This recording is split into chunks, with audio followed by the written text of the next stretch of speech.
na fe kase na sisa no de kwasi so atena se na anuanom nyina so boa star na siesie me ho na star chrono se Eugenia kwasi wa na siesie ho anopai Eugenia ho yo ene ye da o mase wo mo atwi yen ya drodro yen ya chese osom no ahya ase an sa no na osmosis ne krachi ya watwenity Ninu no woman so ehwe ema ene no sound no otemenka eye na jata enso ne ninu abai oba besia wo gina camera na chi wo twa kama na wo de ehwe ye wo fie director Mauli ene pressland so wo mo se chire ho video no wo ye ho adwuma enti bibia de dedi ene ya kabum se enuanom ene ye de bedwam dwumade esmo adomonline.com no aye krado enti de obonkrata ne so aye krado no de na chese bobo na ebebo so de ama kwasi ma wachi bio no na ubedi nkomo ho medi nkomo but enye nnue na oh okay ade bia mahu ese atamesemu na yira o say atamesefunu no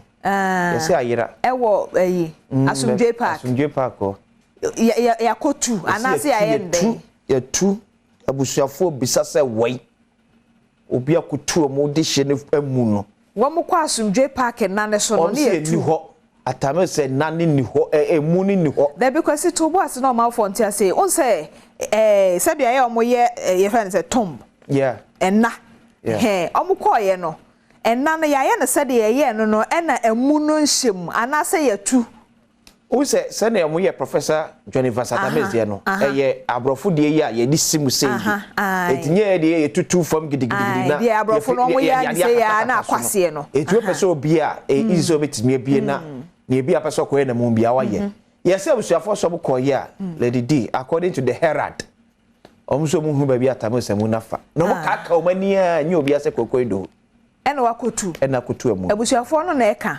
abusuafo no ena kokoa anyi do ho Mill's family demands whereabouts of his body accuses government and kokoido of tampering with grave ya tamasemu na yira okay enti no we akoyese na no advert bi na sika no wo he okay enti kwasi bubo so kakra na fe ko adomonline.com yes atamusemu na yira de na se National Best Farmer refuses to lie for Buan Edu. Samia counsels Nigeria's Lottery Commission on integrity and accountability in 8 operations. Aranti so boy juma pa. Oh yes. Me despite say Samia ku boy juma. And adeba ko a person say despite say despite say the obia honum no. Obia one despite. Oh yes. Obia one despite. Enti the fact that baby I was no. The enti e no ko share ho no. Oye ho adwuma ne de obia one nanso. Ni ama mani asaje no say unim say bi before abato yam ko to ye. Samia ko atimi anya 2 stakes. Okay. And 2 of his closest friends, allies. Ne now 4 no mo konakra na. Ne nkrofo train you mo amanyosem. And then key positions at 1 people this time. The General Secretary, the National Organizer. But when come as go we Samia ku ade na oye de I think say oni baby o ka ede echo. Edward Bawa mrahye bedwani ma de hia ewo Bongo constituency. Oye member e de ma bedwako mrahye dwafie mu a ehwe awodenie e de fumagudie tu esem. So no Dom kuma esantwefo ehio maso mo ka nyina ne se Ghana de hie bi e kochom se wo ye galamse ya ye siba mo no entwe ya bampanifo entu ho anamo ona bo tie kai mo acha de pai e ba bedwam dwumade so Adom TV so de pai mejoso akraba ko de nyame Adom ye na mo so nyame tie ase de Adomara kwa obebisa se bi o ka nipa wo bo o my Ghana form say wo say o man ajapade si akoto na se ye ense keka no kakra de na Madam kuma eni abere wo hwen mimi ameda super mami fan chiama o chefo na men kase first and foremost there's no resource that is more important than the human being. Okay. And there is no resource also more important than the dignity of your own citizens. Meaning, ya jet to say about illegal mining. I idea any. I idea ya actually I can say a cotia side. Santi de ma at all. say obi yes hard na yɛmfa no sɛ obi kɔ engage in illegal mining na mmara wɔ hɔ a yɛde wɔfa so saa mmara no so ɛma wo chance as a human being to defend yourself na wɔntumi and defend wo ho a na mmara no no wedi menya deɛ sii wɔ ɔbo ase ɛnora n'akyi a yɛhu mfonin no ɛnora no ɛkyerɛ sɛ nkɔraa yɛ deɛ yɛyɛ akyerɛ sɛ nkɔraa no ɛsɛ ɔmo bi yɛmfa no kyɛ nkɔfɔ Ghanaians na ɔmo wɔ hɔ no ɔmo stray into Anglo Gold ɔmo concession ɛna yɛkyi ɔmo no anka deɛ mmara ɛwɔ sɛ yɛde fa so no deɛ ehu wɔ mfonim no amfa so woyɛ bɔne ne soldier ne answer police ni chewa and that even a normal citizen that's what called citizen arrest first thing is I was here do police station you do police station na man chere say I was here ma chance na what you defend on and also you do court near the man dey ato near hwe dey adwuma o ye no say no emfa so a na man no punishment o ho a ye dey mo a ye be punish officially na dey see no no to mu so hwe mfonim na even before the people are tried before say even on bay we no ye almost fa as a metier to back to no mo dia swa and be mu dan so no and this was purely torture and I mean it also occurred on the same day on the 19th of July every year UN establishes it becomes the day of Nelson Mandela International Day. And Nelson Mandela International Day, no, a celebration, a day celebrating on human rights, fair trial, freedom and justice. And to show how do we not shed the and no see now, your friends say they were at opposite sides. And yeah, no, not the air can I say, the who we think that the military high command was investigated. Na so obi ene mmara no kaso yafo no so mo ne mmara no amfa so yie dia on di yie dia I was say penalizing for because sorry before I back to us no yetimi establish say military no ahofa bi ene kodi sa enyamra asem no mini also the man to the okay yetimi establish say military no efa bi ne kodi sa enyamra asem no minia and American, it is also very possible. It can make some investigations. It is also very possible. Say, I share military uniform and no more suddenly. Investigation ever establishes suddenly. What is the matter? Okay. You won't say you must not share. So you're normal. I'm crucial. You say, you say, you who you Ghanaians be. You don't most share not here. I won't so much as in so local. You're dangerous. I know one of your brothers, I was in Pameka, said, Minowa would give me. Mean that out. Ye pesco.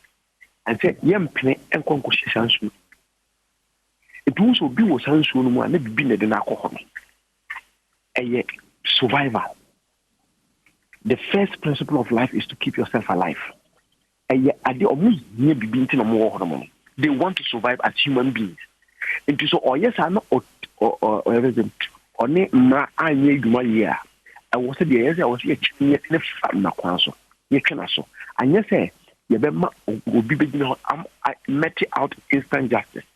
Look, and then ye katia the first thing I'm robbery. And so na ma kwan say uchi obi a ye say oye wi na say bibia na wo gina ho na wabon no ku. Okay. Untimi nyesa. Uchi na the first thing is also the police. Police force name na also so no bono. They be mmara kire say e wo say om den court na court ni di na ye say wo di for na say mmara ni na yidu sa na tie or else if we allow that people should use their own discretion to met out justice to people one day on the street we may be innocent but we may be taken mistakenly for somebody else mistaken identity. Okay. Now before we be on nyame na ye na nyame a me se nipa na nyame a no.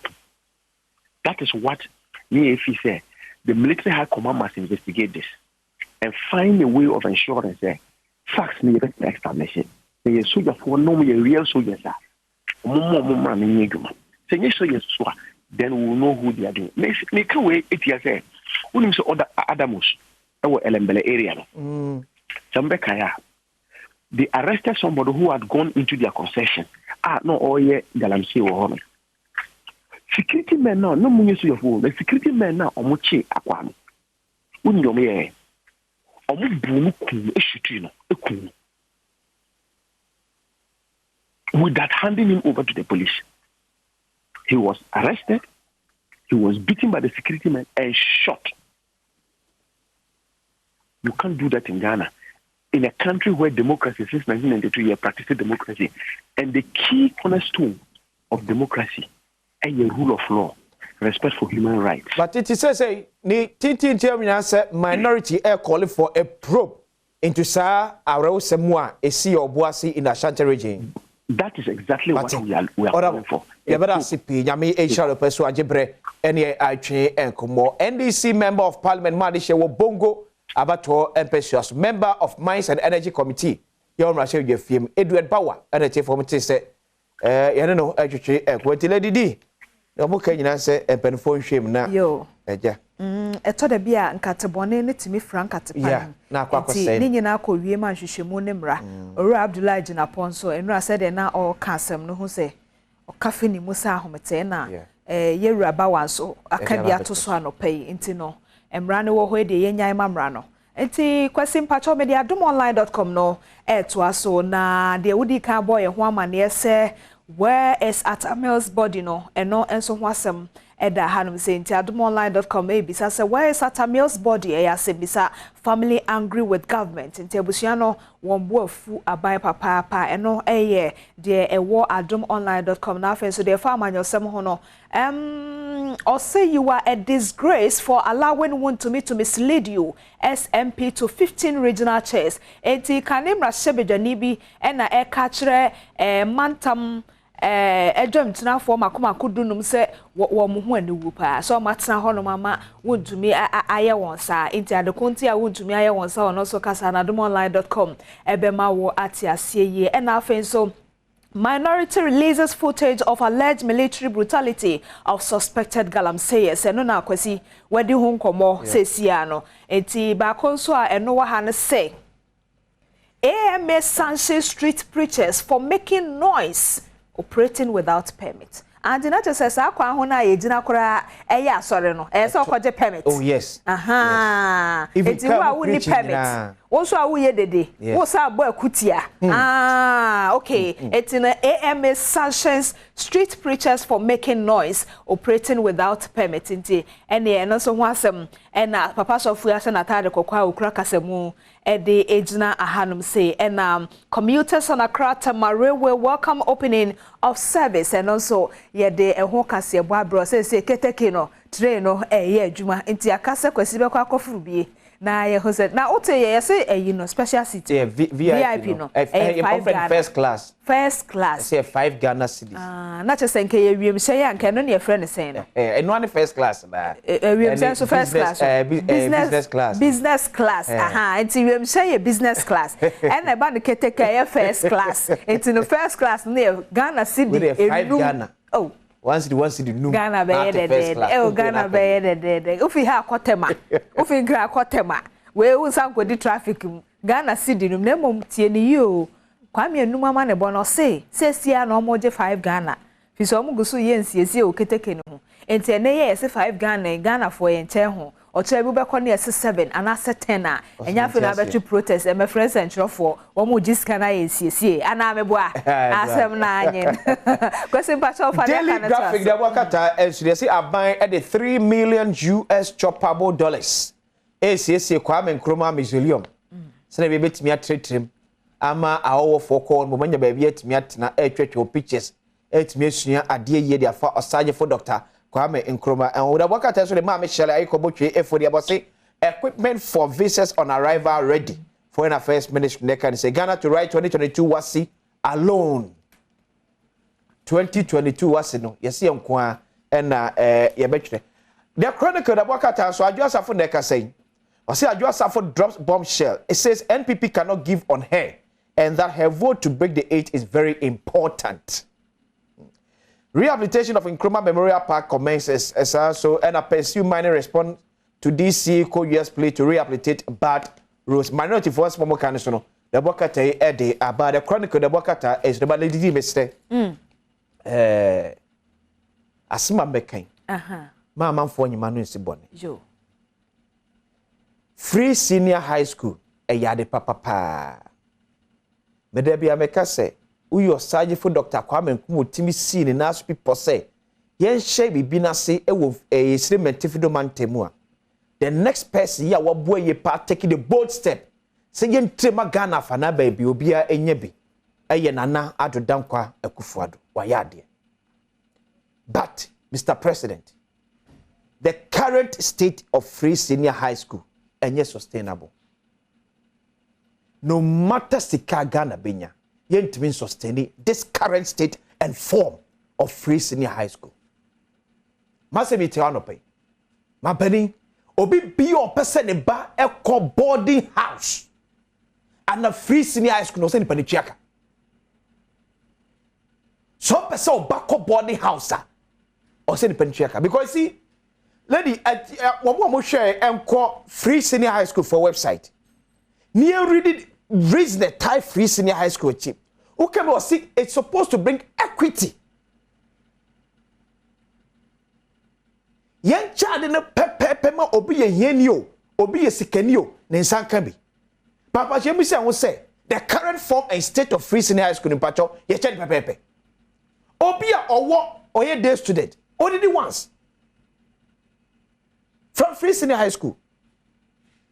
Obi oda board ye fini na nopa awia enwumre ya saman baby ada ontua light bill ontua whatever and in fact omukodo mo nasumu so we be our boarding house bia be catch us on nasumu can you do me ya pe ni asaso generator omukra no omu say yusufu okra dada